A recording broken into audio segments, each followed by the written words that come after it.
Australia's fruit and vegetable farmers fear their businesses will be pushed to breaking point if they're forced to pay workers more for overtime. The Fair Work Commission's announced it'll award overtime to casual fruit pickers, but it's negotiating the details. Marty McCarthy reports.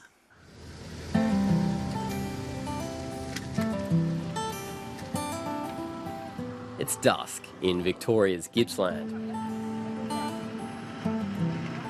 As the sun and the temperature drops, these pickers from Timor-Leste are just getting started.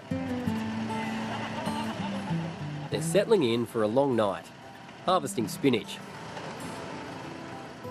The main reason is that it's better for the salad crops. Obviously they don't wilt during the heat of the day.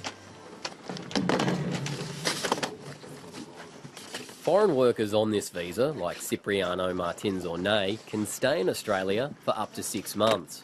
In Australia, we can make more money than in East Timor. A lot more. Back home, they made around $50 a week. Here they make up to $600 a week, after expenses. All right, so if there's any potential changes to overtime... Robert Hayes from Maydeck, a training and recruitment non-for-profit business, connects the workers with farmers in need of labour. You've had these guys 4 times now. You happy to have them back? 4 years, fantastic, great people. They're pretty cheerful, hard-working people, and the one complaint we get now from the workers is generally they would like to be working more. That's looking unlikely, following a decision last year by the Fair Work Commission that casual horticulture workers be paid for working overtime. But many farmers are now threatening to cut down workers' hours to avoid paying it. And they can happily work 45, 50 hours a week during the peak of our busy period. And under the changes to the new proposed scheme, we won't be able to afford to pay them overtime, so we'll have to cap those guys off at 38 hours. The main focus for these guys coming here is to work, earn some money, take back to their family, their village, and the amount that they can take back potentially will be reduced substantially. It applies to all casual horticulture workers, Australian or foreign. Farmers in the hottest parts of the country feel like they've been hung out to dry. I'm really dumbfounded. I'm wondering what we've done wrong, and I keep checking for a note on my back saying kick me, because it just seems like we're constantly under attack. For Northern Territory mango farmers like Leo Skleros, it's still flowering season. But during the harvest in spring, he thinks it could cost up to an extra $6,000 per day for pickers. It means harvesting this crop might not even be worth it.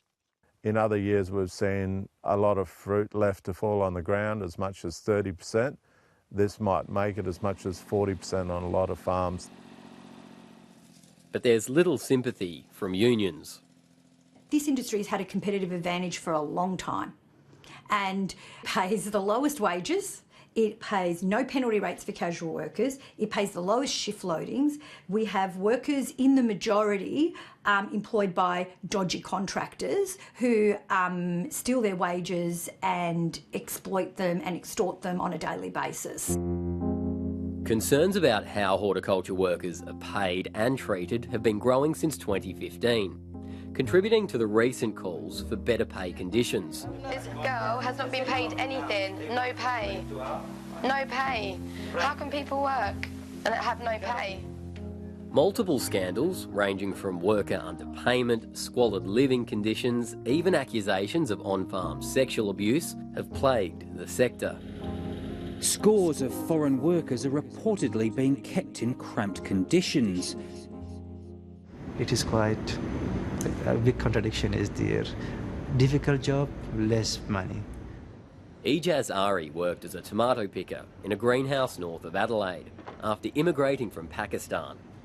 The money that we got, it was not quite enough for us to make a good living.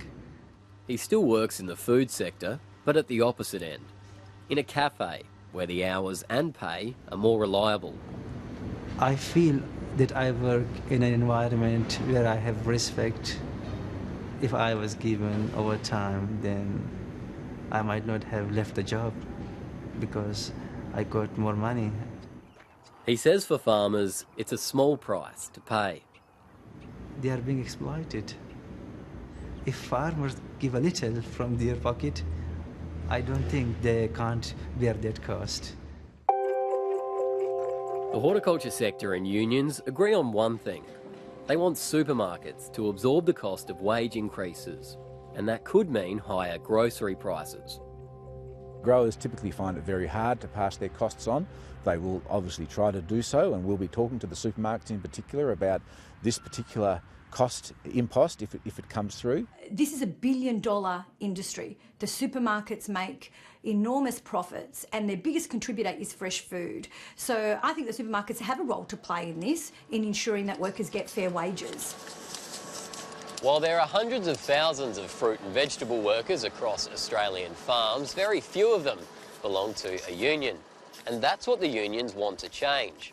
In the face of Australia's declining manufacturing sector, they see horticulture as an untapped well of potential members.